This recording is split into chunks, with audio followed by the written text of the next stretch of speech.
Some days you realize your life is about to change forever, and you can feel it in your bones. For Ephraim Cole, that day came when a dying horse stumbled up to his mountain cabin carrying something impossible. The old mountain man had been living alone for 15 years, content with his quiet life in the Montana wilderness. He'd seen wild horses before, but this paint mare was different. She was starving, bloodied, and barely alive. What made Ephraim's hands shake wasn't her condition.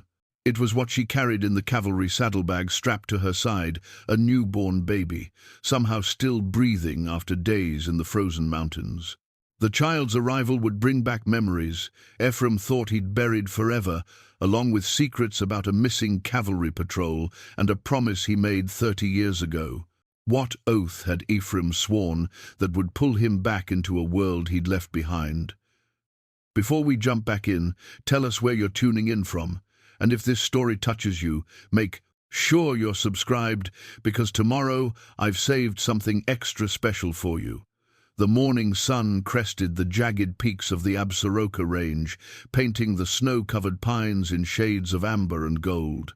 Ephraim Cole stood on the wraparound porch of his log cabin, a steaming cup of coffee warming his weathered hands as he surveyed the wilderness that had been his sanctuary for 15 years. At 62, his hair had turned the color of winter frost, and deep lines mapped the geography of a life lived outdoors, but his eyes remained sharp as a hawk's, missing nothing in the vast expanse below. The cabin sat on a natural shelf of rock, 8,000 feet above sea level, with a commanding view of the valley that stretched toward Pine Hollow.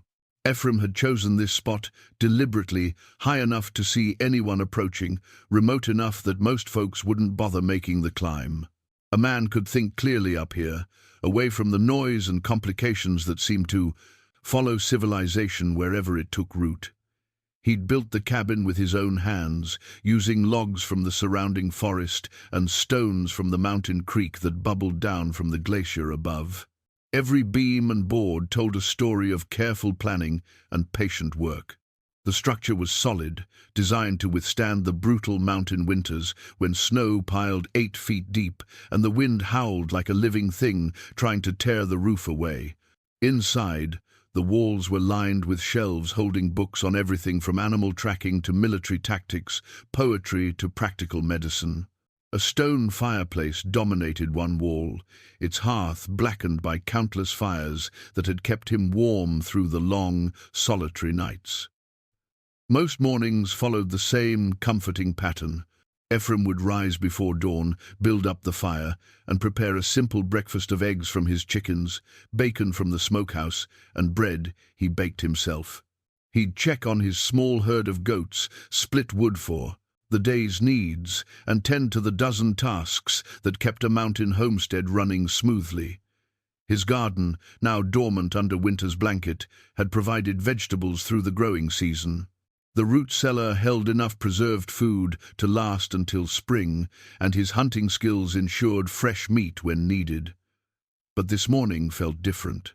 A restlessness had settled in his bones, an unease he couldn't quite name. Perhaps it was the dreams that had been visiting him more frequently, memories of another time, another life, when he'd worn the blue uniform of the Union Army and carried the weight of other men's lives on his shoulders. In those dreams, he heard the thunder of cannons, smelled the acrid smoke of black powder, and felt the terrible responsibility of command pressing down like a physical weight. Ephraim walked to the small wooden chest that sat beneath his bedroom window. His fingers traced the worn brass corners before lifting the lid with reverence. Inside, wrapped in faded blue cloth, lay the Congressional Medal of Honor he'd received after the Battle of Antietam.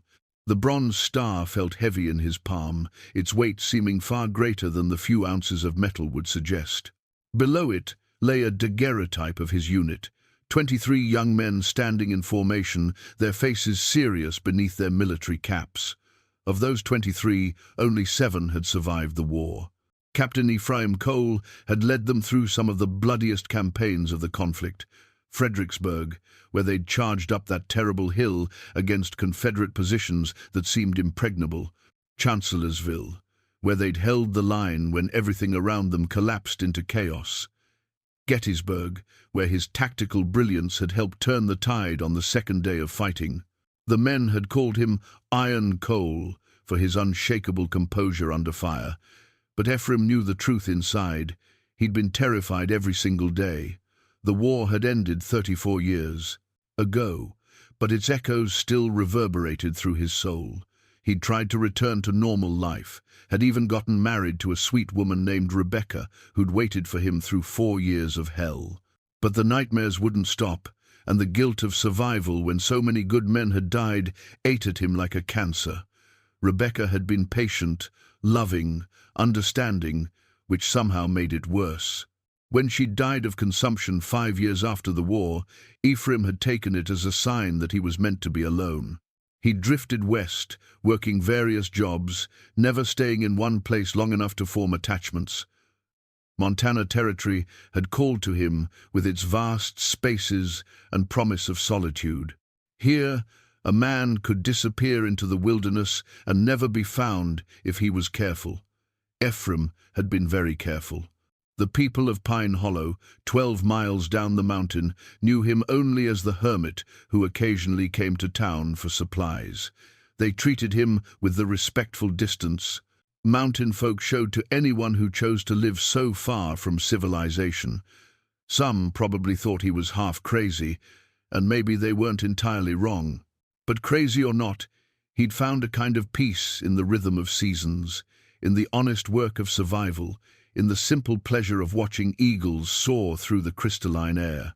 His neighbors were the creatures of the high country bears that emerged from hibernation each spring, mountain goats that navigated impossible cliff faces, and wolves whose howls provided a wild symphony on moonlit nights. Ephraim respected them all, understanding that he was a guest in their domain. He'd learned to read the signs they left, to understand their patterns and territories, to coexist without conflict. It was a delicate balance, but one that suited him. The closest thing he had to human friendship was his relationship with Chief Running Bear of the Crow tribe, whose people had hunting grounds in the valley below.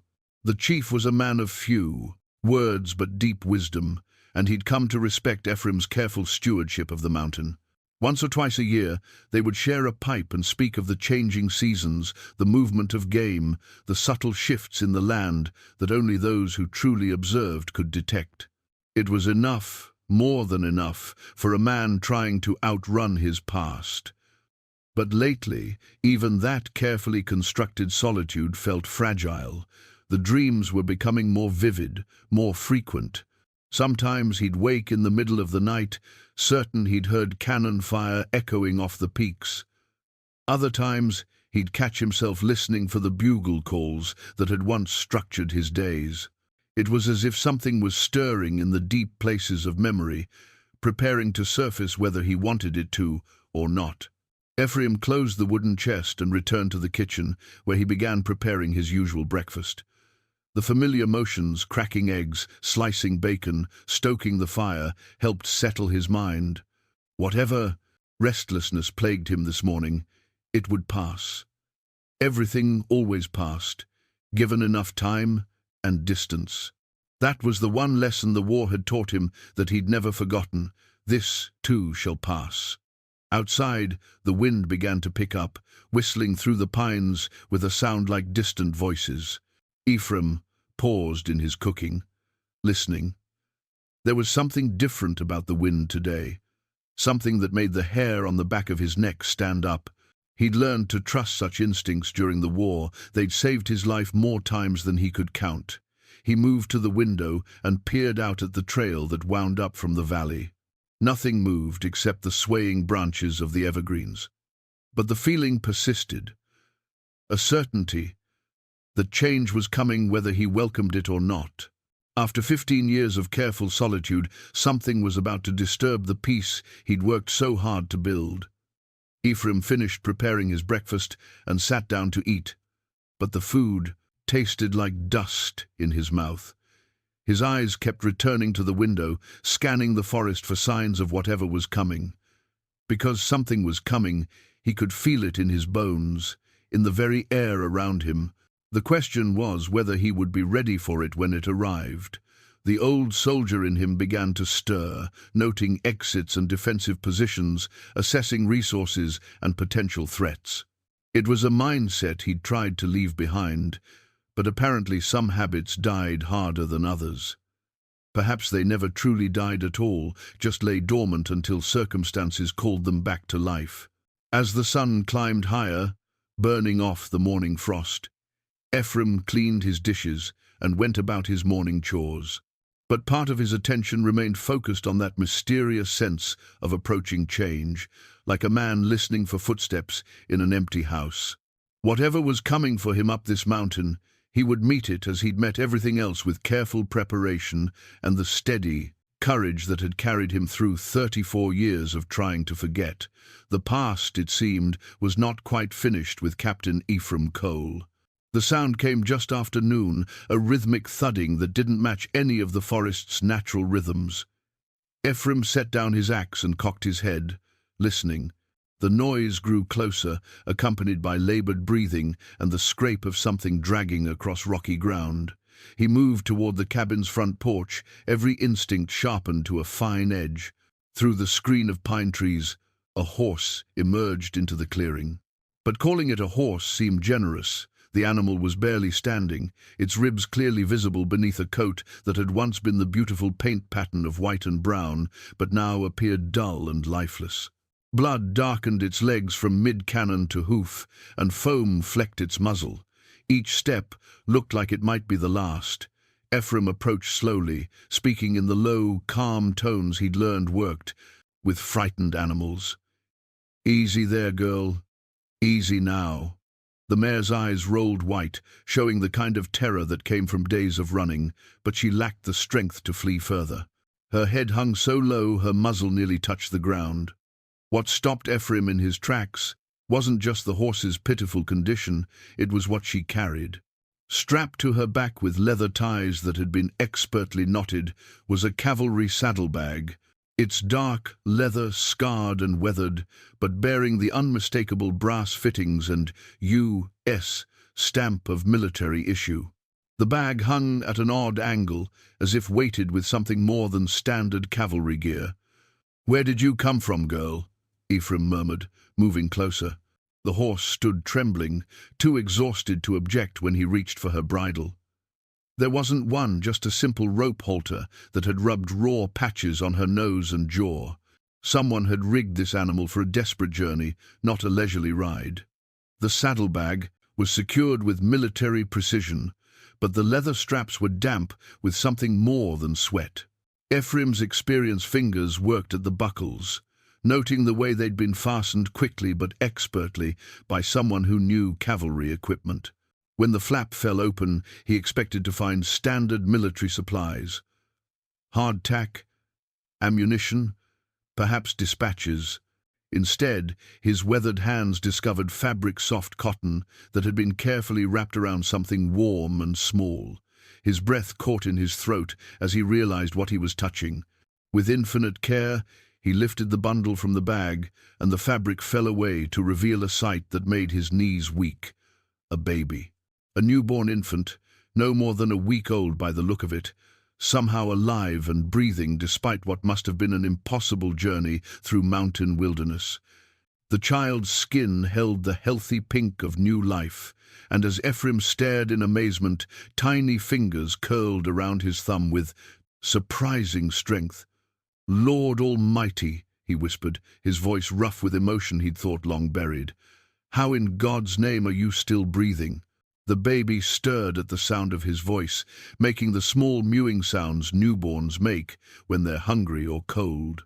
Ephraim found himself cradling the infant against his chest, his body remembering motions from a lifetime ago when he'd held his nephew after his brother's death at Shiloh. The warmth of new life against his heart felt like a miracle after years of solitude. But questions hammered at his mind with military urgency. How long had this horse been traveling? Where had she come from? Who had placed a baby in a cavalry saddlebag and sent them both into the wilderness? And why, the most troubling question of all, why had they ended up at his cabin, miles from any recognized trail? The paint mare stood with her head down, flanks heaving. Ephraim could see she was dying, her body pushed far beyond its limits, but she'd completed her mission. Whatever impossible task had driven her through the mountains, she'd accomplished it. The baby was alive. Ephraim examined the saddlebag more thoroughly, finding it contained other items, a small leather pouch with a few pieces of jerky, a canteen that still held water, and folded papers that he didn't dare examine while holding the infant. Most intriguingly, a woman's silver locket had been tucked into a side pocket, its chain tangled with what looked like strands of long, dark hair. The wind picked up, whistling through the pines with a sound like mourning. Winter was coming fast to the high country, and despite his cabin's warmth, this was no place for a newborn. The baby needed proper care, medical attention, and answers that Ephraim didn't have. Much as he cherished his solitude, some responsibilities transcended personal preference. "Looks like we're taking a trip to town, little one," he said softly, surprised by the tenderness in his own voice. It had been so long since he'd spoken to another living soul with anything approaching affection. He carried the baby inside and wrapped the child more securely in clean blankets from his own supplies. The infant seemed healthy enough, breathing steadily, responding to touch and sound. Someone had cared for this child well in its first days of life. But who and how had they ended up fleeing through mountain wilderness with a dying horse as their only hope? The paint mare had collapsed to her knees by the time Ephraim emerged from the cabin. He knelt beside her, running his hands along her neck in a gesture of gratitude and farewell. She'd given everything to complete this journey, and now her strength was spent. It would be a kindness to end her suffering, but first he needed to understand where she'd come from. Examining her hooves revealed the story of her journey in painful detail. The shoes were worn completely smooth in places and missing entirely from her right front foot. Stone bruises and cuts told of desperate travel over rocky terrain, probably for days. But most telling were the direction of the wear patterns. She'd come from the northwest, from the high passes that led toward the Canadian border. Ephraim fetched his rifle and ended the mare's suffering with a single merciful shot. As the echo faded across the valley, he felt the weight of decision settling on his shoulders. For 15 years, he'd avoided entanglements, complications, the messy business of other people's problems. But this baby changed everything. There was no walking away from a child who'd been placed in his care by circumstance and fate. He saddled his own horse, a sturdy bay gelding named Jasper, who'd been his companion for 8 years. Jasper was mountain-bred, sure-footed on narrow trails, and strong enough to carry a man and supplies for days, if necessary. More importantly, he was steady-tempered and unlikely to spook at unexpected noises, useful qualities when carrying precious cargo. The ride down to Pine Hollow would take 3 hours on good trail, longer if snow had made the path treacherous. Ephraim secured the cavalry saddlebag behind his saddle and fashioned a sling from blankets to carry the baby against his chest, where body heat would keep the infant warm. Every few minutes, the child would stir and make soft sounds that went straight to places in Ephraim's heart he'd thought permanently closed. As Jasper picked his way carefully down the mountain trail, Ephraim found his mind returning to the war, to memories he'd spent 15 years trying to forget. The saddlebag was clearly military issue, but from what unit? The leatherwork looked older than current army standard, and the brass fittings had a patina that suggested years of use. More puzzling still was the question of how a cavalry horse had ended up in this remote corner of Montana carrying a newborn infant. The baby shifted against his chest, and Ephraim looked down into eyes that seemed far too alert for someone so young. There was something about this child that seemed familiar, though he couldn't place what. Perhaps it was simply the way all newborns possessed that quality of infinite possibility, reminding older men of dreams they'd once carried before life wore them down to practical necessities. But as the afternoon shadows lengthened and Pine Hollow's scattered buildings came into view below, Ephraim couldn't shake the feeling that this baby's arrival at his cabin was no accident. Someone had known exactly where to send that dying horse. Someone had trusted him with a responsibility that would change everything about his carefully ordered life. The question was whether he was ready for such change, and whether the past he'd tried so hard to escape was finally catching up with him after all these years of mountain solitude. Pine Hollow had grown since Ephraim's last visit 6 months ago. What had been a collection of rough wooden buildings scattered along Willow Creek now boasted a proper main street with boardwalks and even a few glass windows catching the afternoon light. The smell of fresh lumber and wood smoke hung in the air, mixed with the earthy scent of horses and the distant aroma of baking bread from the hotel kitchen. People stopped their conversations and stared as Ephraim rode down the main street. It wasn't just that the hermit of the high country rarely showed his face in town, it was the way he carried himself, the protective curve of his arms around the bundle pressed to his chest. Word traveled fast in small communities, and by the time he reached Doc Whitman's office, a small crowd had gathered on the boardwalk. Dr. Marcus Whitman was trimming his beard when Ephraim pushed through the office door. The physician was a compact man in his 50s, with gentle eyes behind wire-rimmed spectacles and hands that moved with the practiced economy of someone who delivered half the babies in the county. His medical bag sat open on the desk, instruments gleaming in the lamplight. "Ephraim Cole," Doc said, setting down his razor. "Been nigh on 2 years since we've seen you. What brings you down from—" He stopped mid-sentence as he noticed the bundle in Ephraim's arms. "Good Lord, is that a baby?" "Newborn," Ephraim said simply, carefully unwrapping the blankets. "Found her. Him arrived at my place maybe 2 hours ago, riding a dying cavalry horse." Doc Whitman's eyebrows rose, but he'd practiced frontier medicine long enough to know that impossible stories often turned out to be simple truth. He cleared his examination table and gestured for Ephraim to lay the infant down. "Let's have a look then." The baby stirred as the warm blankets fell away, tiny limbs moving with the reflexive motions of new life.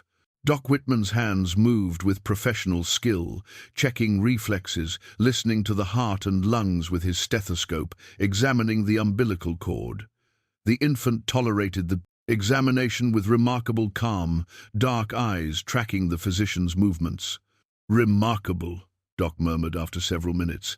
"This child is in excellent health. Well-nourished, good color, strong reflexes. I'd say no more than a week old, probably less." He looked up at Ephraim with curiosity. "You said a cavalry horse?" Ephraim nodded and produced the saddlebag he'd carried down from the mountain. Doc Whitman examined the leather carefully, noting the brass fittings and military markings. His expression grew thoughtful as he opened his medical journal, a thick, leather-bound book where he recorded births, deaths, and notable medical cases for the entire district. The journal was more than just medical records, it served as an unofficial chronicle of the community's life. Doc flipped through pages filled with his careful handwriting, noting dates and details that painted a picture of frontier existence. Birth announcements, accident reports, outbreak records, and always the careful notation of anyone who'd gone missing or failed to return from journeys into the wilderness. "Here's something interesting," Doc said, running his finger down a page dated 3 months earlier. "Got a report from Sheriff Bradley about a cavalry patrol that went missing up north. Supposed to be escorting some civilians to safety, but they never reached their destination." Ephraim felt something cold settle in his stomach. What kind of civilians? Families, mostly. Folks fleeing some trouble down in Wyoming territory. Indian raids, claim jumpers, that sort of thing. Doc turned the page. 5 soldiers, maybe 8 or 9 civilians, including women and children, vanished somewhere between Fort Collins and the Canadian border. The baby made a soft sound, and both men looked down to see the infant's eyes open, staring up with that unfocused but somehow penetrating gaze newborns possessed. There was something about those eyes that tugged at Ephraim's memory, though he couldn't place what. The office door opened with a sharp bang, and Sheriff Tom Bradley stepped inside. He was a tall, rangy man with a greying moustache and the kind of steady presence that came from 20 years of keeping peace in rough country. His badge caught the lamplight as he approached the examination table. "Heard we had some excitement," Bradley said, his gaze taking in the baby, the saddlebag, and Ephraim's weathered face. "Mind telling me what happened up there, Cole?" Ephraim recounted the morning's events in crisp, military fashion: the arrival of the dying horse, the discovery of the infant, the decision to bring the child to town. He handed over the saddlebag for Bradley's inspection, watching the sheriff's expression grow increasingly serious as he examined the contents. "This is Army issue, all right," Bradley said, holding up the leather bag. "But it's old, maybe 15, 20 years. See how the brass is tarnished? And this stitching here, that's handwork, not factory." He looked up at Ephraim. "You recognize anything about it?" Ephraim shook his head, but something nagged at him. The style of the leatherwork, the way the straps were configured, it reminded him of equipment he'd seen during the war, when supplies were scarce and soldiers made do with whatever they could find or repair. Sheriff Bradley continued his examination of the saddlebag's contents, pulling out the small pouch of jerky, the canteen, and the folded papers Ephraim hadn't dared examine while holding the baby. The papers crackled as Bradley unfolded them, revealing what looked like military correspondence written in fading ink. "Can't make out much of this," Bradley muttered, squinting at the handwriting. "But I can see dates. Looks like 1863, maybe 1864. And there's a signature here that might be—" He paused, holding the paper closer to the lamp. "Captain J. Morrison, if I'm reading this right." The name hit Ephraim like a physical blow. Captain James Morrison, his commanding officer during some of the bloodiest campaigns of the Civil War. The man who'd recommended him for the Medal of Honor after Antietam. The friend who'd shared his tent during the siege of Petersburg and talked about his plans for after the war, his hopes of starting a family and finding peace in the Western Territories. "You know that name?" Bradley asked, noting Ephraim's reaction. "Maybe," Ephraim said carefully. "Morrison's not an uncommon name." But Doc Whitman was watching him with the sharp eyes of a man trained to read symptoms and signs. "Something about this is familiar to you, isn't it?" Before Ephraim could answer, the baby began to fuss, making the hungry cries that indicated feeding time. Doc Whitman quickly rewrapped the infant in warm blankets and handed the bundle back to Ephraim, whose arms seemed to know exactly how to hold a newborn despite 15 years of solitary living. "This child needs proper care," Doc said. "Milk, warmth, and someone who knows about babies.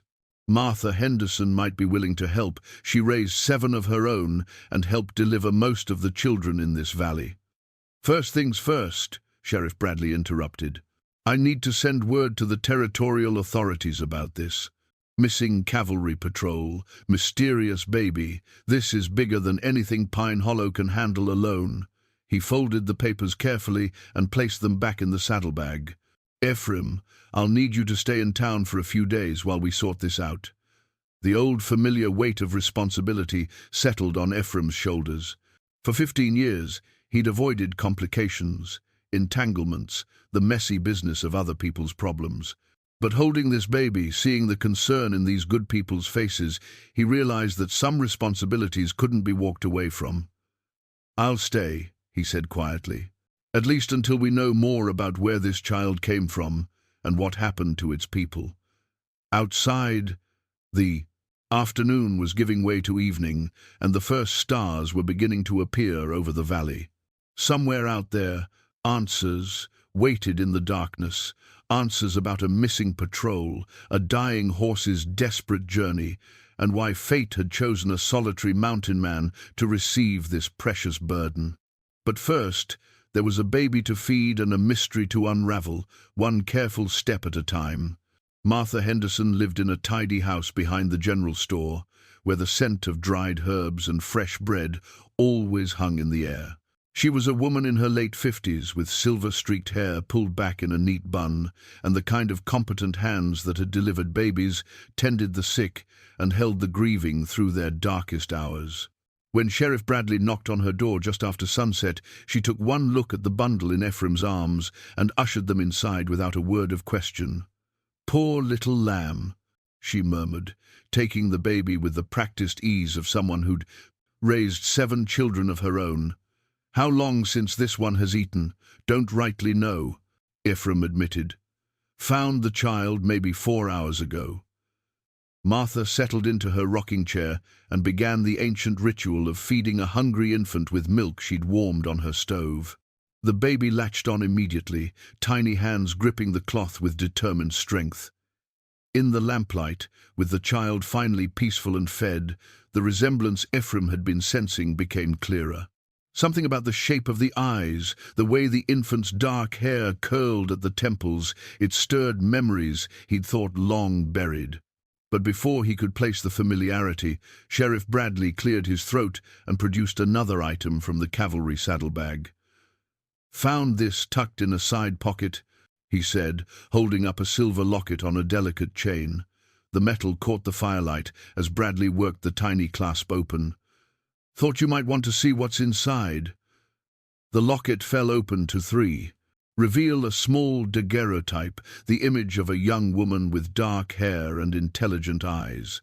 She was beautiful in the way of someone who'd known both joy and sorrow, with a slight smile that seemed to hold secrets. Beneath the photograph, engraved in flowing script, were the initials S.M. Ephraim's world tilted. The face in the locket wasn't that of a stranger, it was achingly familiar, though he hadn't seen it in over 30 years. Sarah Morrison, Captain Morrison's younger sister, who'd visited the army camp twice during the war. She'd been barely 18 then, full of life and laughter, bringing letters from home and sometimes fresh-baked cookies that the soldiers had treasured like gold. "You know her," Martha said softly. It wasn't a question, she'd seen the recognition flash across Ephraim's weathered features. "Sarah Morrison," Ephraim said quietly. "If this is who I think it is, she was the sister of my commanding officer during the war. Calculating, near 50 by now if she's still alive." Sheriff Bradley leaned forward. "The papers in that saddlebag were signed by Captain J. Morrison." "Think it's the same man?" Ephraim nodded slowly. James Morrison had talked about his sister often during the long nights of the war. How she'd refused 3 marriage proposals because she wanted to see the world beyond their small town in Ohio. How she'd written to him about her dreams of the frontier, her fascination with the wild territories opening up in the West. She'd been spirited, independent, exactly the kind of woman who might end up in a cavalry escort heading for the Canadian border. "But this baby," Martha said, looking down at the sleeping infant. "If Sarah Morrison is the mother, and she's near 50, she shook her head. "It's possible, but uncommon for a woman that age to bear a healthy child." "Maybe she's not the mother," Bradley suggested. "Could be she was caring for someone else's baby. You said the missing. Patrol was escorting families. Maybe this child belongs to one of them." Ephraim studied the locket more carefully, noting details he'd missed in his first shocked recognition. The chain showed wear, as if it had been handled frequently, treasured, but there were also newer scratches on the silver and what looked like a few strands of long, dark hair tangled in the lynx hair that seemed too dark and thick to belong to a woman of 50. "There's something else," he said, running his thumb along the locket's edge. "This hair caught in the chain, it's not grey, not what you'd expect from a woman Sarah's age." Martha held the baby up to the light, studying the infant's features with an experienced eye. "Look at the bone structure around the eyes, the shape of the nose. This child has good breeding, educated parents, and see how the hands are formed. Long fingers, like someone who might play piano or do fine needlework." The baby stirred, making soft sounds of contentment after the feeding. In the warm lamplight of Martha's sitting room, with the security of full belly and gentle hands, The infant looked peaceful for the first time since arriving at Ephraim's cabin. But questions multiplied like shadows. "We need to know more about that missing patrol," Bradley said. "I'll send word to Fort Ellis in the morning, see what they can tell us about Captain Morrison and his mission." "Fort Ellis?" Ephraim looked up sharply. "That's where Morrison was supposed to report after the war. He talked about it sometimes, said Montana Territory needed experienced officers to help keep the peace." "You think he stayed in the army?" James Morrison was a career soldier. The army was his life, his calling. If he's still alive, he'd still be wearing the uniform. Ephraim paused, remembering his old friend's dedication, his sense of duty that had carried them both through the war's darkest moments. But 30 years is a long time. A lot can happen. Martha had been listening quietly while she settled the baby in a makeshift cradle she'd fashioned from a wooden crate and soft blankets. Now she spoke with the authority of someone who'd spent decades observing human nature. "This child was cared for with love," she said. "Look how clean the clothing is, how carefully the blankets were wrapped. Someone took great pains to keep this baby safe and comfortable. This wasn't abandonment. This was desperate parents making sure their child survived." The weight of that observation settled over the room like evening fog. Somewhere out there, parents, or at least one parent, had made the terrible decision to send their newborn away on a dying horse rather than face whatever danger threatened them. It spoke of circumstances so dire that certain death seemed preferable to staying together. "The horse came from the northwest," Ephraim said slowly. "High country, probably the passes near the Canadian border. Rough terrain, hard traveling, especially for civilians not used to mountain conditions. Winter's coming fast up there," Bradley added. If that patrol got caught in an early storm, he didn't need to finish the thought. Everyone in Montana knew stories of travelers caught unprepared by mountain weather. But even as they discussed practical matters, Ephraim found himself drawn back to the locket, to the face of the young woman who'd brought such brightness to a weary army camp so many years ago. If Sarah Morrison was indeed involved in this mystery, then his carefully constructed isolation was about to crumble completely. The past, it seemed, had finally tracked him down to his mountain sanctuary, delivered by a dying horse and a baby whose very existence demanded answers he wasn't sure he was ready to face. The next morning brought a telegram from Fort Ellis that changed everything. Sheriff Bradley found Ephraim at Martha's house, where he'd spent a restless night in the spare bedroom, listening to the baby's soft breathing and wrestling with memories he'd tried to forget. The sheriff's face was grim as he unfolded the yellow paper. "Captain James Morrison is very much alive," Bradley said without preamble. "Still serving, though he's been promoted to major. According to this, he left Fort Ellis 6 weeks ago, leading a special escort mission, exactly what Doc's records indicated." Ephraim felt his chest tighten. What kind of special mission? That's where it gets interesting. The telegram says Morrison was personally requested by name to escort a group of civilians to safety. But here's the strange part. The request came from someone claiming to be his sister, Sarah Morrison Caldwell. The surname hit Ephraim like a physical blow. Sarah had married, of course she had. 30 years was a lifetime.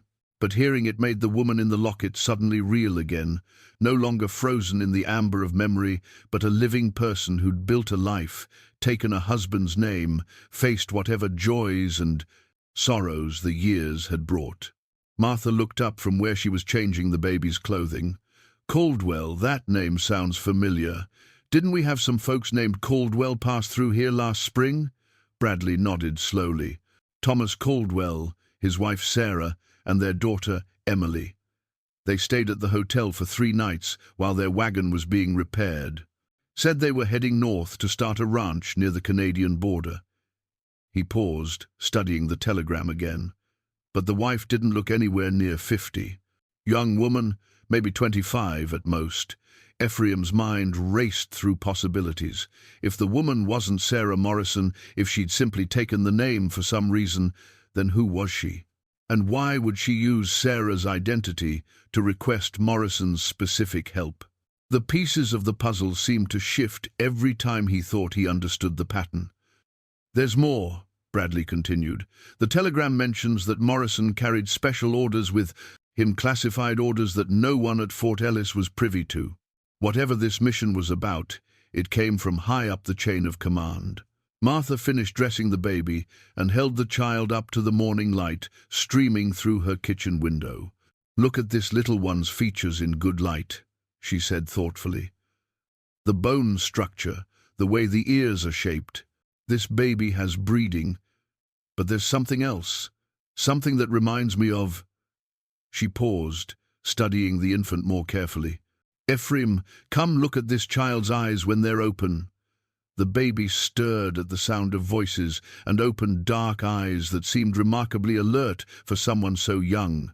There was something in that gaze, an intelligence, a steadiness that seemed familiar.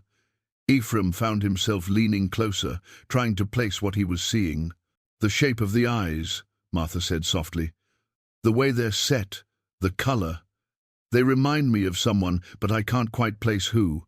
"Sheriff." Bradley had been examining the military orders he'd found in the saddlebag, holding the yellowed papers up to the window for better light. Now he straightened suddenly, his expression sharp with discovery. "These aren't recent orders," he said. "Look at the date, September 15th, 1863. These papers are 34 years old." Ephraim felt the world shift beneath his feet. 1863, the height of the Civil War, when he and Morrison had been fighting their way through Virginia and Maryland. September would have been just after the Battle of Chickamauga, when casualties were mounting and every experienced officer was desperately needed. "May I see those?" Ephraim asked, his voice carefully controlled. Bradley handed over the papers, watching as Ephraim's weathered hands unfolded the documents with reverence. The handwriting was Morrison's. Ephraim would have recognized it anywhere. But as he read the orders, his blood turned to ice water. "Special Mission Authorization," he read. Aloud, "Captain James Morrison to escort civilian refugees from Harper's Ferry to designated safe zone behind Union lines. Refugees include women and children displaced by Confederate raiding parties. Mission classified due to sensitive nature of evacuees." The words blurred as memories crashed over him like a dam bursting. Harper's Ferry, where Morrison had been sent on a secret mission just before the Battle of Gettysburg. He'd been gone for 2 weeks, returning with shadows in his eyes and a reluctance to discuss where he'd been.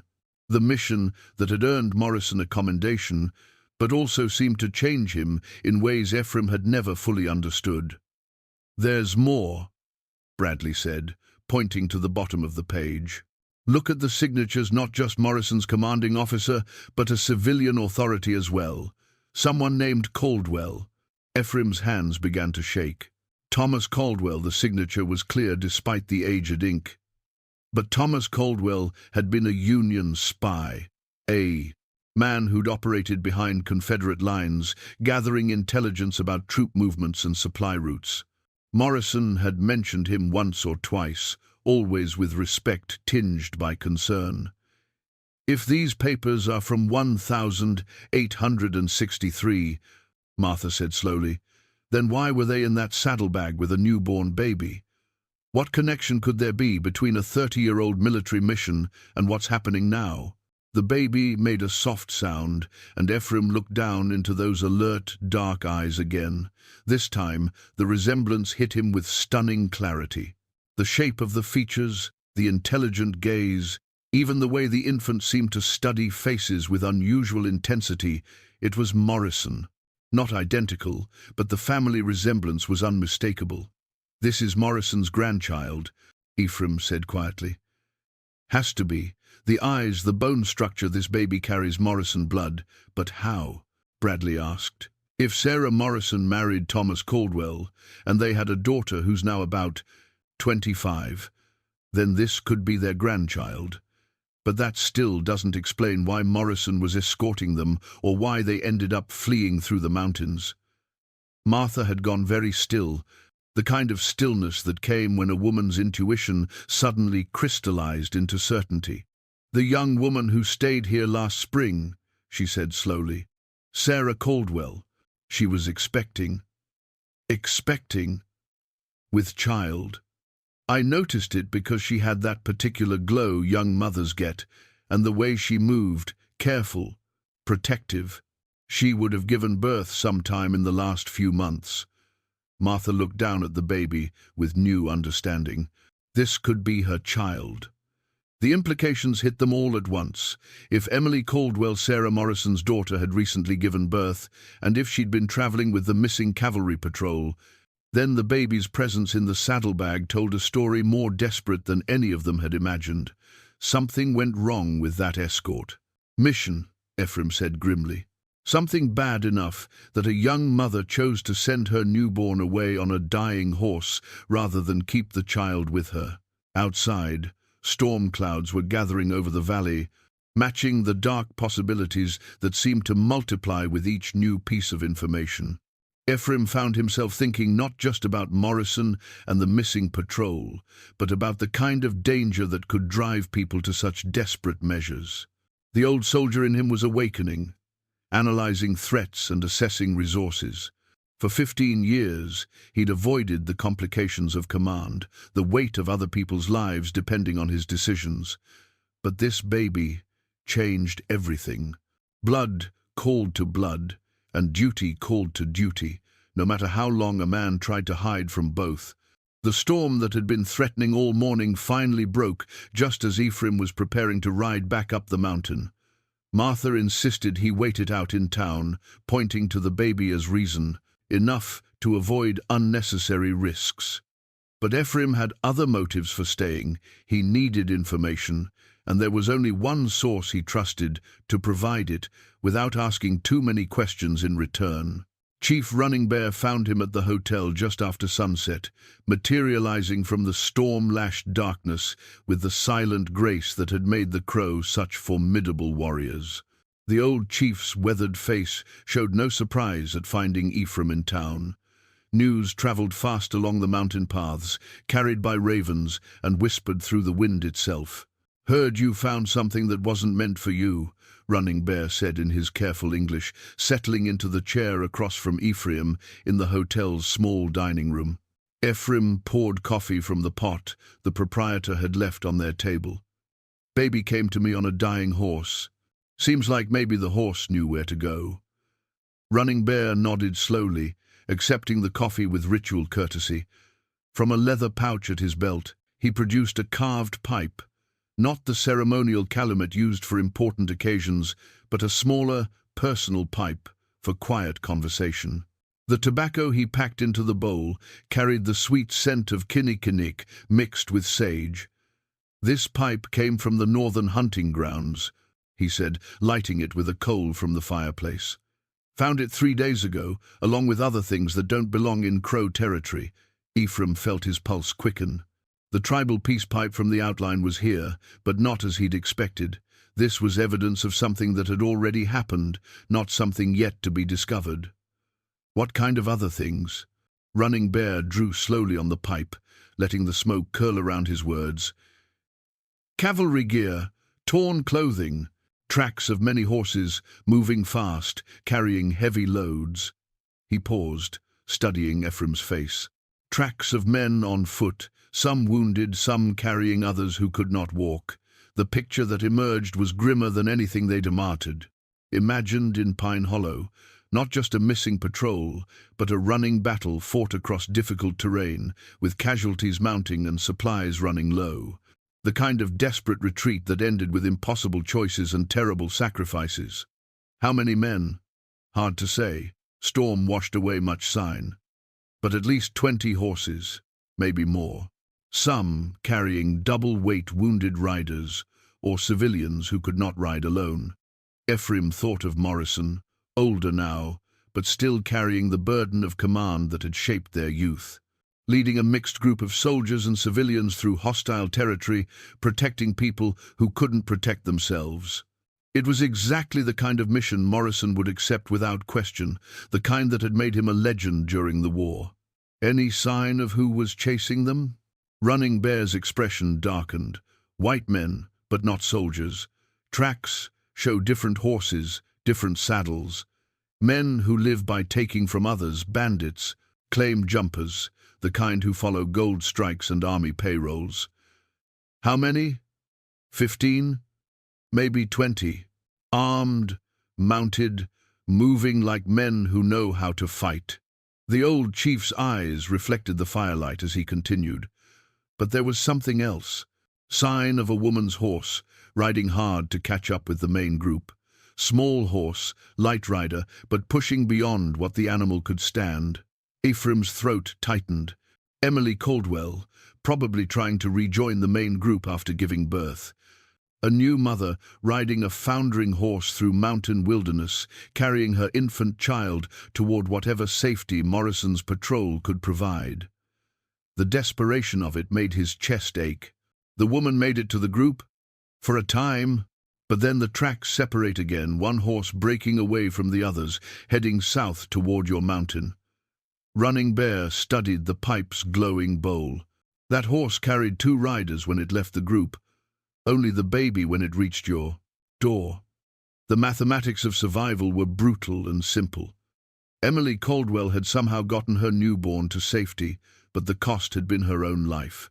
Whether from exhaustion, injury, or pursuit by the bandits, she died somewhere in the high country after ensuring her child would reach help. The main group? Tracks lead north, toward the old mining camps near Glacier Peak. Rough country, easy to defend but hard to escape from. Running Bear set down his pipe, fixing Ephraim with the kind of look that seemed to see straight through a man's skull to his intentions.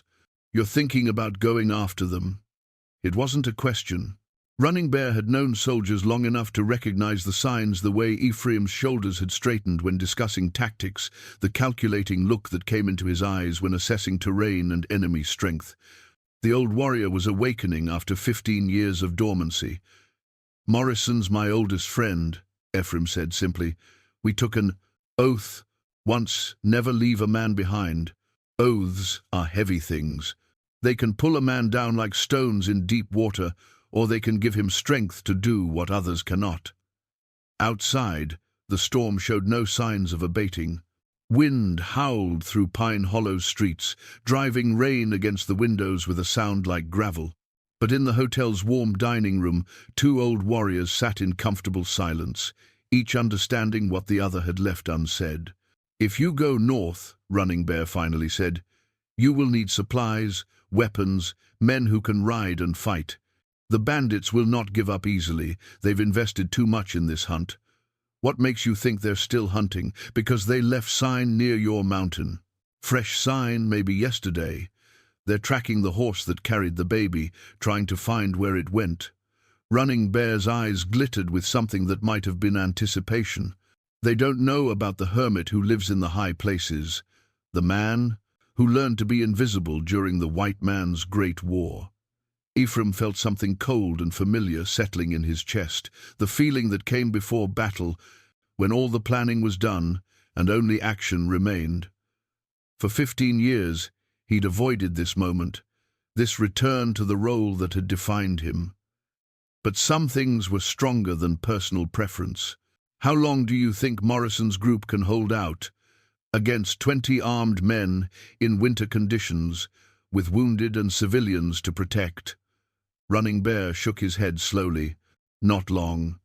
Maybe days, if they're lucky and well supplied. But luck runs out, and supplies don't last forever." The baby was sleeping peacefully upstairs in Martha's care, unaware that decisions were being made that would determine whether the child grew up as an orphan or with family still alive to claim her. Ephraim found himself thinking about the weight of responsibility, the way it settled on a man's shoulders like a familiar coat. Tomorrow, he would have to choose between the safety of his mountain sanctuary and the dangerous path that led toward whatever remained of Morrison's patrol. But tonight, in the company of an old friend who understood the burden of duty, he could prepare for what might be his final mission. The revelation came at dawn, delivered by a boy named Tommy who worked at the telegraph office. He found Ephraim and Running Bear preparing their horses behind the hotel, loading supplies for what they both knew might be a one-way journey into the mountains. The boy's face was flushed from running, his breath coming in visible puffs in the cold morning air. "Mr. Cole," he called out, "Sheriff Bradley says you need to see this right away." New telegram came in during the night. Ephraim followed the boy to the sheriff's office, where Bradley stood over his desk with the expression that mixed relief and confusion. The yellow telegram paper trembled slightly in his weathered hands. "This changes everything," Bradley said without preamble. Message came through military channels, marked urgent and classified. "It's from Major James Morrison himself." Ephraim's heart hammered against his ribs as Bradley read aloud. "Patrol. Establish defensive position. Glacier Creek Canyon stop under siege by hostile forces. Stop. Request immediate assistance. Stop civilian casualties mounting. Stop critical supplies needed. Stop signed Morrison Major Commanding. Stop." The room fell silent, except for the steady ticking of the wall clock and the sound of Ephraim's blood rushing in his ears. Morrison was alive. After days of fearing the worst, of imagining his old friend dead in some nameless mountain pass, here was proof that the stubborn soldier was still fighting. "There's more," Bradley continued, his voice dropping to barely above a whisper. "Look at this part at the bottom. It's marked, 'Personal Message for Captain E. Cole, if present, Pine Hollow vicinity.'" Ephraim felt the world tilt. Morrison knew he was here. Somehow, across 34 years and hundreds of miles, his old commanding officer had tracked him down to this remote valley. But that was impossible unless— "Read it," Ephraim said quietly. Bradley cleared his throat and continued. "Ephraim. Stop. Sarah dying. Stop. Daughter Emily killed protecting grandchild. Stop. Child must survive to carry family name. Stop. Remember promise made Gettysburg, July 1863. Stop. Need iron coal. One last time. Stop your friend, James. Stop." The telegram fell from Bradley's hands as if it had burst into flame. In the silence that followed, Ephraim felt 30 years of carefully constructed isolation crumble like a dam made of sand. Morrison hadn't just survived, he'd been planning this moment, counting on bonds, forged in war's crucible to bring his oldest friend out of hiding. "What promise?" Bradley asked softly. Ephraim closed his eyes, letting the memories wash over him like incoming tide. July 1863, the aftermath of Gettysburg, when the Union Army had finally turned the war's momentum, but at a cost that staggered imagination. He and Morrison had been sitting beside a creek, cleaning their weapons and trying to process the carnage they'd witnessed. "We were talking about after the war," Ephraim said, his voice distant with remembering. "About what we'd do if we survived, where we'd go, how we'd live." Morrison had just gotten a letter from his sister Sarah. She was 18 then, full of dreams about seeing the frontier territories. He paused, feeling the weight of that long-ago conversation settling on his shoulders like a familiar pack. "James made me promise that if anything ever happened to him, if he couldn't protect his family, I'd step in. Look after Sarah, make sure she was safe." Ephraim opened his eyes, meeting Bradley's concerned gaze. "I gave him my word as an officer and gentleman. Sacred oath, witnessed by God and the battlefield dead. But that was over 30 years ago," Bradley protested. "Surely the circumstances have changed. A promise is a promise," Running Bear said from the doorway, where he'd been listening in respectful silence. "Among my people, such oaths bind a man until death releases him." Ephraim nodded slowly.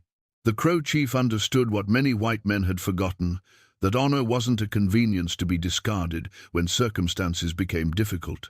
It was the bedrock upon which a man built his life, the thing that remained when everything else was stripped away.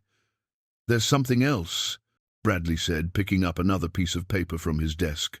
"This came with the telegram. Looks like it was torn from a larger document." The paper was stained and creased, as if it had been carried for a long time in someone's pocket. But the handwriting was clear enough, though it trembled with weakness or pain. It was a woman's hand, delicate but determined. "My dearest uncle, by the time you read this, I will likely be gone, but the daughter's child must live.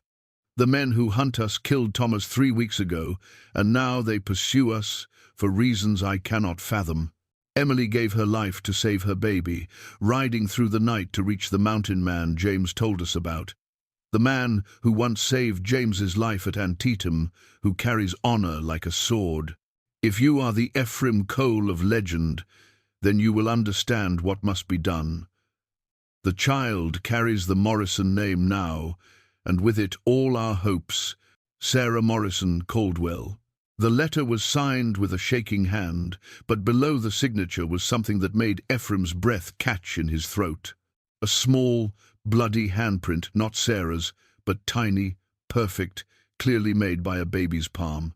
Emily Caldwell's final act had been to press her infant's hand in her mother's blood, marking the letter with proof of life and continuity. "She knew," Ephraim whispered. Sarah knew she was dying, and she still managed to get this message out with Morrison's telegram. Bradley studied the letter more carefully. "Look at the postmark on the envelope this came in, sent from Glacier Creek Trading Post 2 days ago. Whoever carried this out from Morrison's position risked everything to deliver it." Running Bear approached the desk, his weathered features grave with understanding. "The trading post is 12 miles from the canyon where my scouts found the tracks. Someone rode hard through dangerous territory to make sure this reached the right hands. The implications crashed over Ephraim like an avalanche. Morrison wasn't just fighting for his life and the lives of his remaining patrol. He was orchestrating a complex rescue operation from a besieged position, using every resource and relationship he could command. The dying horse hadn't wandered to Ephraim's cabin by accident. It had been guided there, carrying not just a baby, but a message as clear as any military order. The old promises still held, and iron coal was needed one last time. "How long can they hold out?" Ephraim asked, his mind already shifting to tactical considerations. "Based on what Running Bear's scouts reported, maybe days if they're well supplied and have good defensive positions.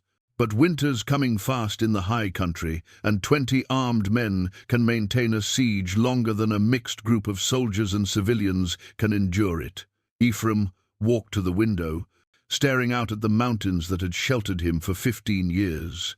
Somewhere up there, his oldest friend was making his last stand, trusting that bonds forged in war's crucible would bring help when hope seemed lost.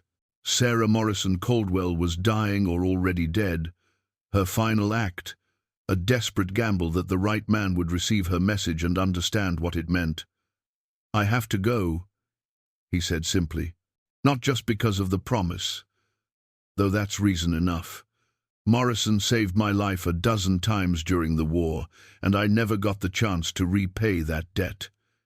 "It's suicide," Bradley protested. 20 armed bandits against one man, even one with your experience." Ephraim turned from the window, and both Bradley and Running Bear saw something in his eyes that hadn't been there moments before: the cold, calculating gaze of a man who'd once led desperate charges against impossible odds and somehow lived to tell about it. "Not one man," he said quietly. "Iron Cole never fought alone." The transformation was subtle but complete. The hermit who'd hidden in the mountains for 15 years was gone, replaced by the legendary officer who'd earned the Congressional Medal of Honor through sheer audacity and unshakable will. Captain Ephraim Cole was back, and he had a war to fight. The transformation began with the map. Ephraim spread a large piece of canvas across the floor of Sheriff Bradley's office and began sketching from memory, his weathered hands moving with the precision of someone who'd once planned cavalry charges across contested battlefields. Every ridge, creek, and canyon he'd explored during 15 years of mountain solitude took shape under his pencil, creating a tactical masterpiece that would have impressed any military academy.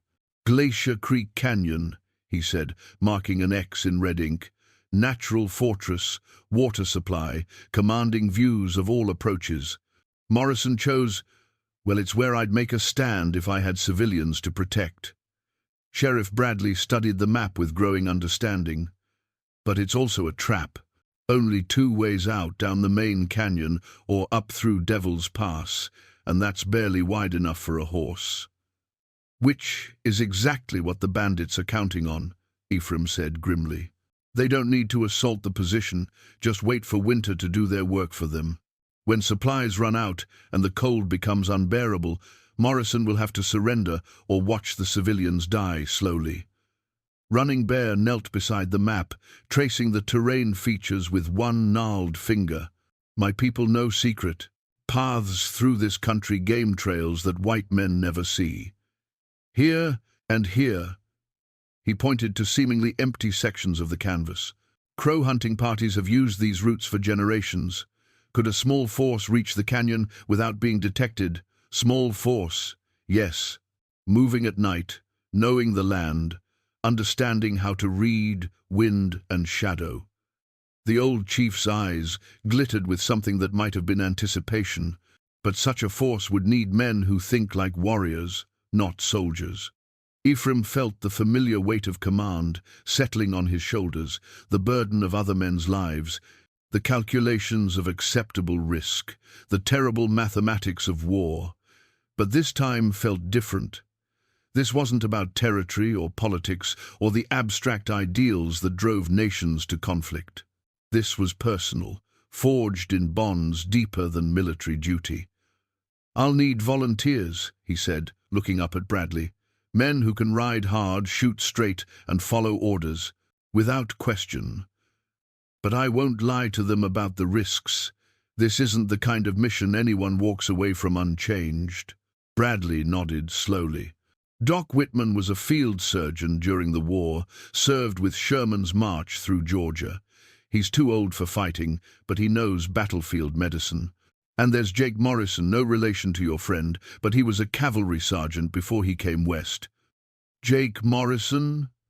Ephraim's eyebrows rose. The man who runs the livery stable? Same one. Lost his left arm at Shiloh, but he can still outshoot most men with his right hand. Been waiting for a chance to use his skills for something that mattered. The irony wasn't lost on Ephraim, a man named Morrison helping to rescue another Morrison, as if fate was weaving patterns too complex for human understanding. But he'd learned long ago that coincidences were often just providence wearing a disguise. What about supplies? Bradley walked to a wall map of the territory, pointing to various locations. "We've got ammunition at the sheriff's station, medical supplies from Doc's office, and Martha Henderson's been organizing the women to prepare food that'll keep in cold weather. Word's gotten out about what you're planning. Half the town wants to help." That surprised Ephraim more than he cared to admit. For 15 years, he'd been the hermit on the mountain, a curiosity more than a neighbor. But apparently his reputation from the war had followed him west, and the people of Pine Hollow remembered what Ephraim Cole had once accomplished. Martha appeared in the doorway as if summoned by their conversation, carrying the baby in a wooden cradle lined with soft blankets. The infant was awake, dark eyes tracking the movements of the adults with that unsettling intelligence newborns sometimes displayed. "This little one has been fussing," Martha said, settling the cradle near the map, almost like she knows something important is happening. Ephraim knelt beside the cradle, studying the tiny face that carried echoes of his oldest friend. The baby's hand reached up, grasping his finger with surprising strength, and he felt something shift in his chest, a fierce protectiveness that had nothing to do with military duty and everything to do with family bonds that transcended blood. "What's her name?" he asked quietly. "According to the papers in the saddlebag, she's Hope Morrison Caldwell," Martha replied. "Her mother named her well. Hope is what we're fighting for now." Hope. Ephraim smiled grimly at the appropriateness of it. Hope was indeed what they were fighting for. Hope that Morrison's patrol could be reached in time. Hope that the civilians under his protection could be saved. Hoped that this baby would grow up knowing she came from people who never surrendered when righteousness was at stake. Jake Morrison arrived just after noon, his empty left sleeve pinned neatly to his shirt and his remaining hand resting on a Colt revolver that showed the wear of careful maintenance. Despite his disability, he moved with the fluid economy of motion that marked professional soldiers, and his eyes held the steady confidence of a man who'd faced death and found it less frightening than expected. "Heard you might need some help with a military problem," Jake said simply. Ephraim studied the man's face, noting the character lines around his eyes, the way he held himself with unconscious dignity despite his injury. This was someone who understood duty, who'd proven himself when it mattered most. "It's not your fight," Ephraim said carefully. "Any fight against men who prey on women and children is my fight," Jake replied. "Besides, I've been practicing one-handed shooting for 20 years. About time I found out if all that practice was worth something." Doc Whitman arrived an hour later, carrying a medical bag that had clearly seen hard service. The physician's soft hands and gentle manner concealed the experience of someone who'd performed amputations under cannon fire and treated wounds that would have broken lesser men's spirits. "I can't ride like I used to," Doc admitted, "but if you can get me close to where the wounded are, I can help, assuming any of them are still alive when we arrive." The bluntness of the observation didn't offend anyone. They were all experienced enough to understand that rescue missions often became recovery operations, and good intentions couldn't override the mathematics of survival. Running Bear had been quiet during these preparations, but now he spoke with the authority of someone whose people had been fighting for survival since time began. "The Crow Nation will provide 5 warriors," he said, "young men who know the mountain paths and can move like shadows when the need arises. This Morrison, he has shown respect for our people in his dealings. We do not forget such things." By evening, the plan was taking shape with the precision that marked professional military operations. They would travel light and fast, using the network of game trails Running Bear's scouts had mapped over generations. The approach would be made at night, when darkness favored defenders over besiegers, and the assault would focus on eliminating the bandits' leadership rather than engaging in prolonged combat. "The key is speed and surprise," Ephraim explained, using his pencil to trace movements on the tactical map. "We hit them hard, break their organization, and give Morrison's people a chance to break out. Once they're mobile again, we can establish a more defensible position and plan our withdrawal." "And if things go wrong?" Bradley asked. Ephraim met the sheriff's eyes with the calm steadiness that had once rallied broken cavalry charges against impossible odds. "Then we make sure the baby grows up knowing her grandfather died, fighting for something that mattered." The words hung in the air like smoke from a ceremonial fire, carrying weight that transcended their simple meaning. Everyone in that room understood they were preparing for something that might cost everything they had to give, but also something that would define who they were when all other definitions fell away. Outside, snow had begun to fall, light flakes that danced in the lamplight like promises of the brutal weather to come. Time was running out for Morrison's besieged patrol, but Ephraim Cole was riding again, and with him rode men who understood that some things were worth dying for.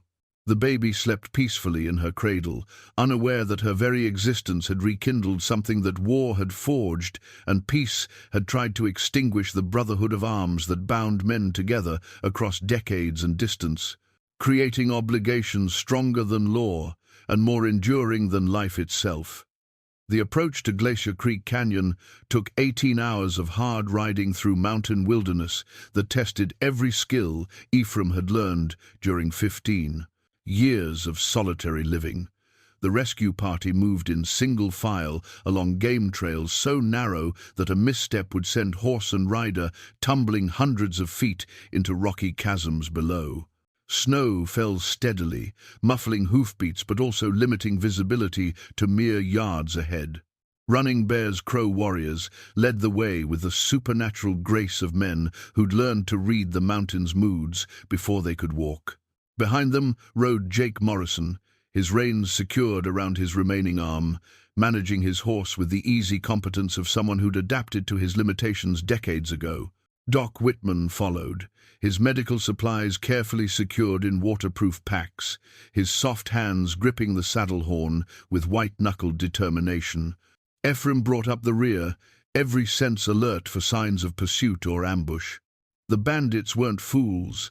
They'd posted sentries along the main approaches to the canyon, and any conventional rescue attempt would have been spotted hours before reaching Morrison's position. But Running Bear's secret paths bypassed those watchposts, threading through terrain so difficult that only desperate men would attempt passage. They reached the canyon rim just before dawn, the rescue party exhausted but undetected. Below them, Glacier Creek carved a winding path through stone walls that rose 300 feet on either side. At the canyon's widest point, where a natural shelf provided space for a defensive camp, the flicker of dying fires marked Morrison's position.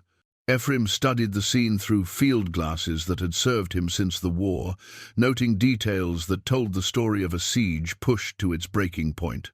The camp was smaller than he'd expected, maybe 30 people total, including women and children huddled around inadequate fires. Makeshift shelters, constructed from wagon canvas and salvaged lumber, provided minimal protection from the elements.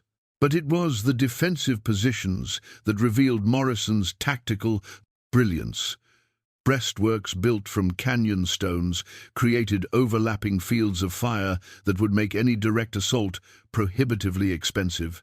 Rifle pits carved into the rocky ground provided cover for marksmen, and carefully positioned obstacles channeled any attack into predetermined killing zones.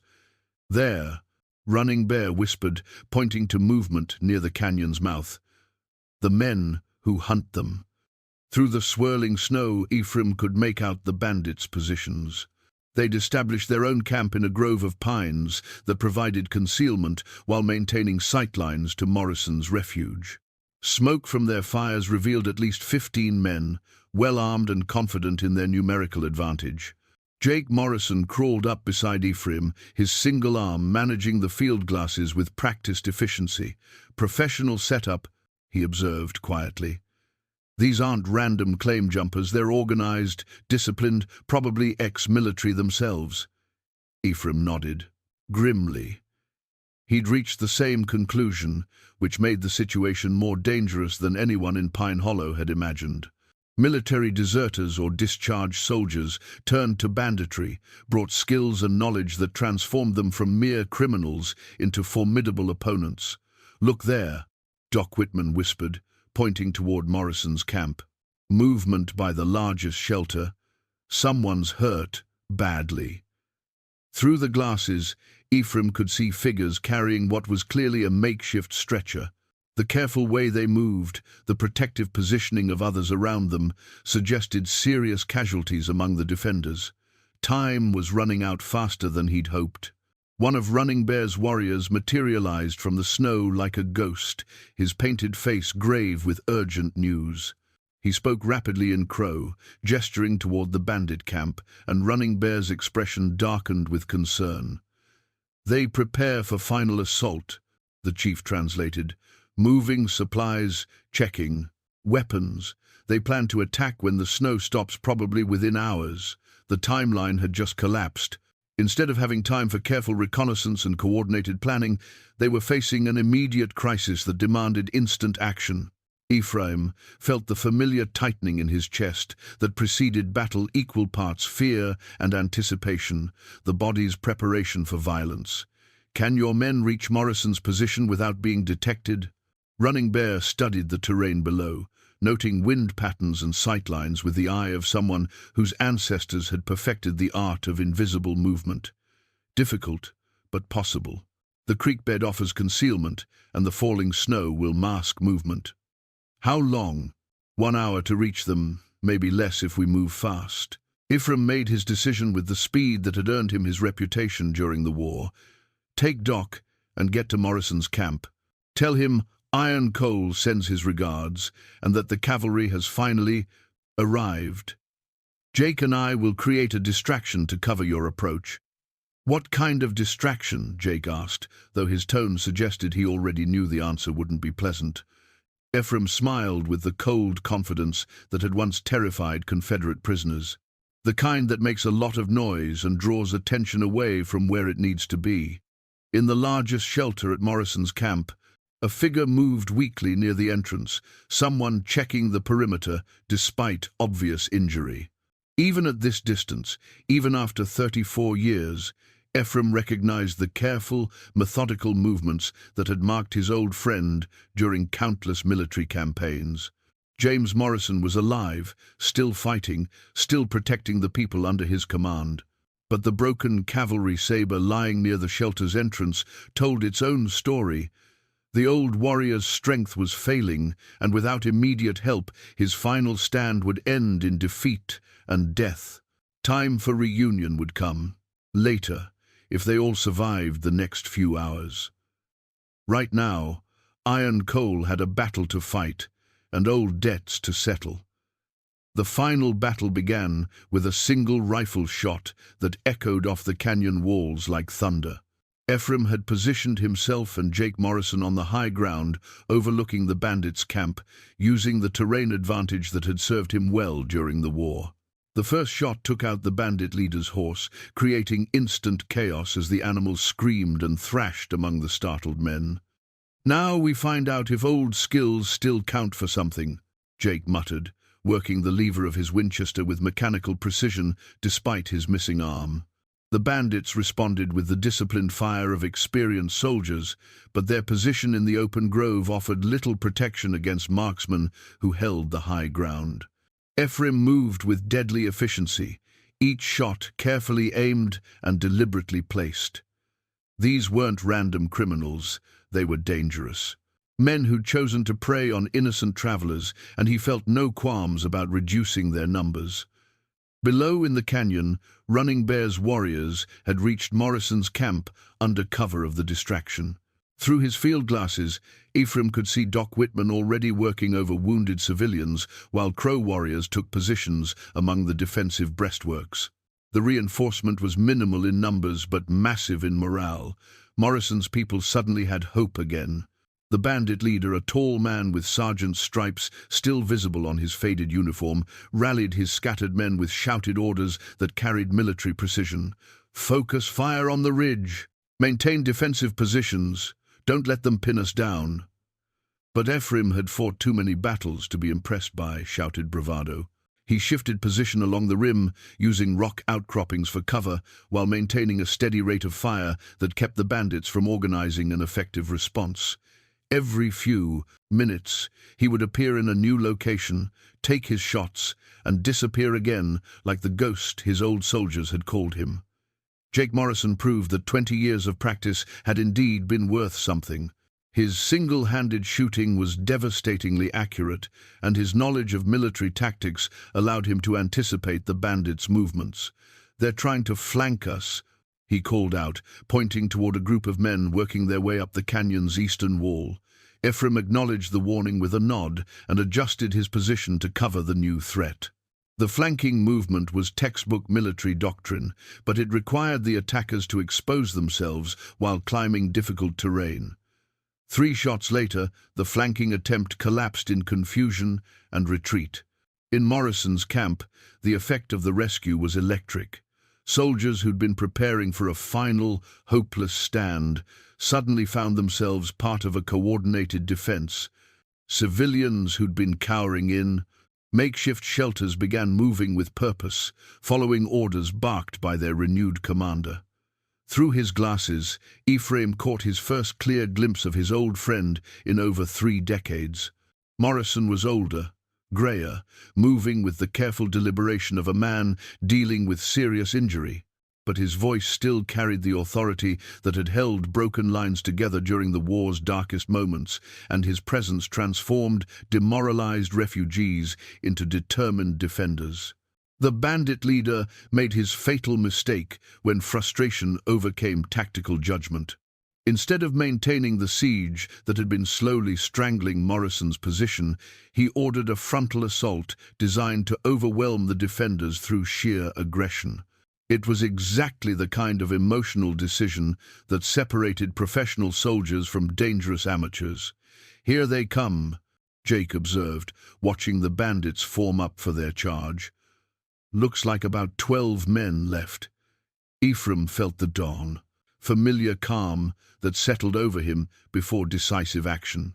This was the moment that would determine whether Morrison's long defense would end in victory or defeat, whether the civilians under his protection would live to see another sunrise. The assault came with wild yells and blazing guns, the kind of frontal attack that had been obsolete since the invention of rifled firearms.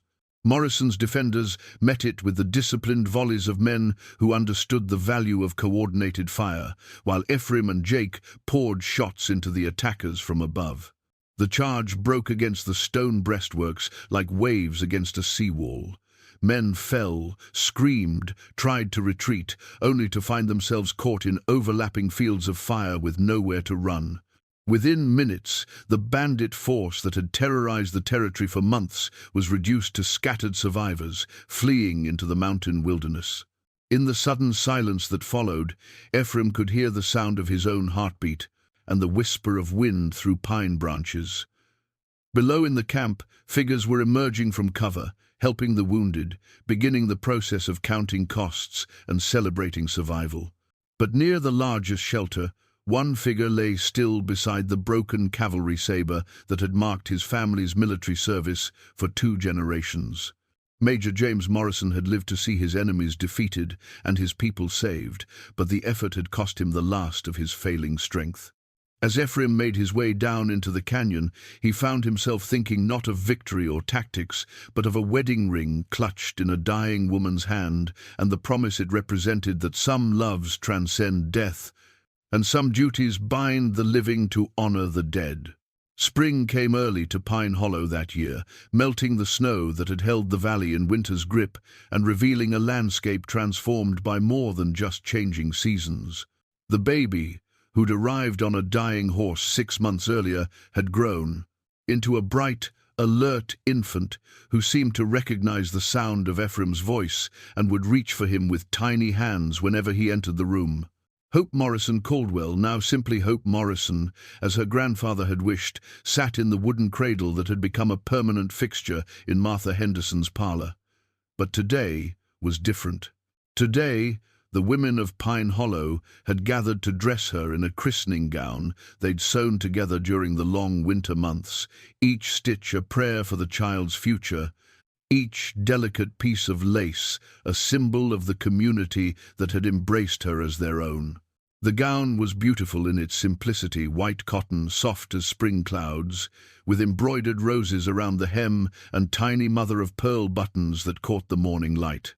Martha had insisted on adding a pocket over the heart, and in that pocket she'd placed the locket that had belonged to Sarah Morrison Caldwell, ensuring that Hope would always carry the image of the grandmother who died protecting her. Ephraim stood at the window of the church, watching the townspeople gather for the christening ceremony. It still amazed him how completely his life had changed since that grey morning when a paint horse had stumbled through his gate. The hermit, who'd hidden in the mountains for 15 years, was gone, replaced by someone who understood that isolation, no matter how peaceful, was just another form of death. Sheriff Bradley approached, carrying a letter that bore the official seal of the territorial government. "Word came through yesterday," he said, handing over the envelope, "about Morrison's commendation and the disposition of his estate." Ephraim read the letter carefully, noting the formal language that transformed a man's life into official paragraphs.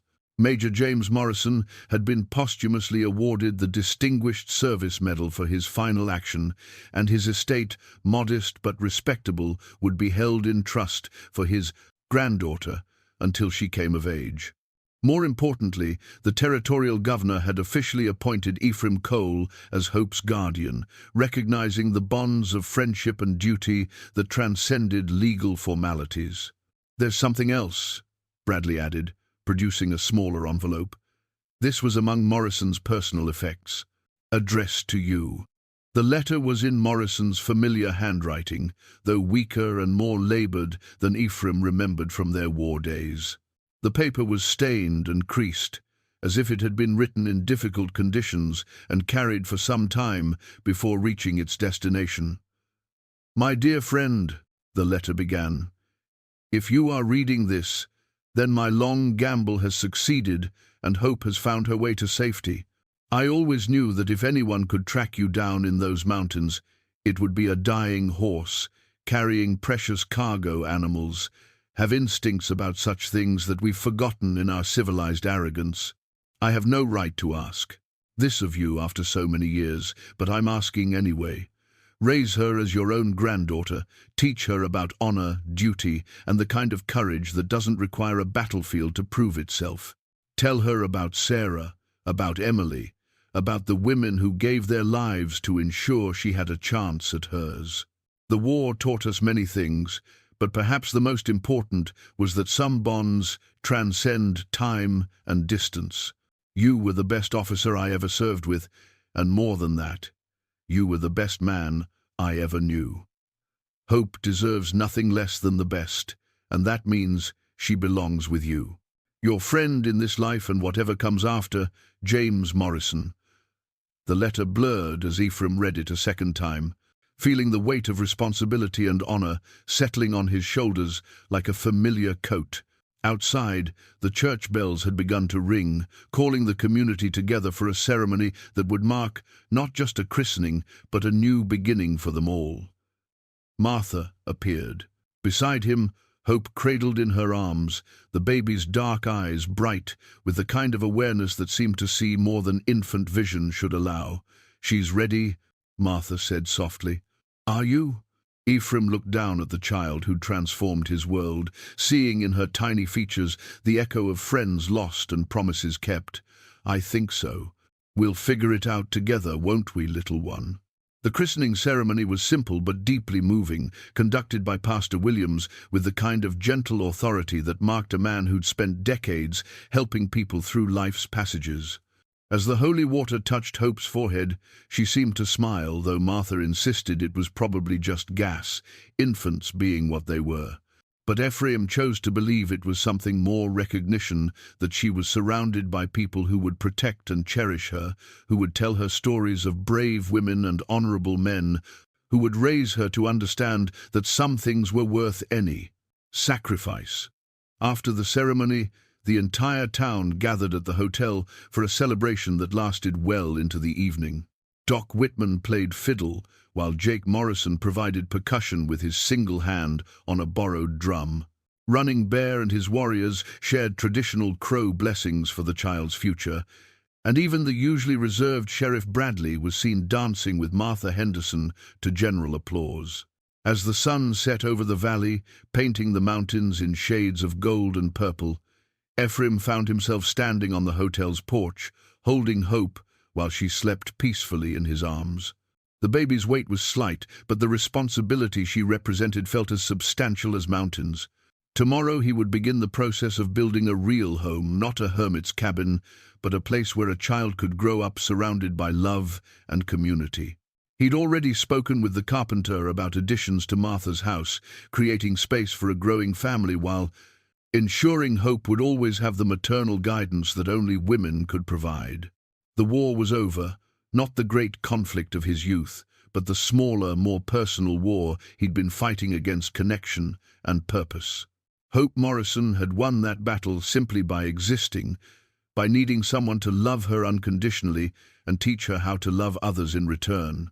As the first stars appeared overhead, Ephraim whispered a promise to the sleeping infant, to the friends who died protecting her, and to the future that stretched ahead like an unwritten story, waiting for its first chapter. "Welcome home, Hope Morrison," he said quietly. "Welcome home."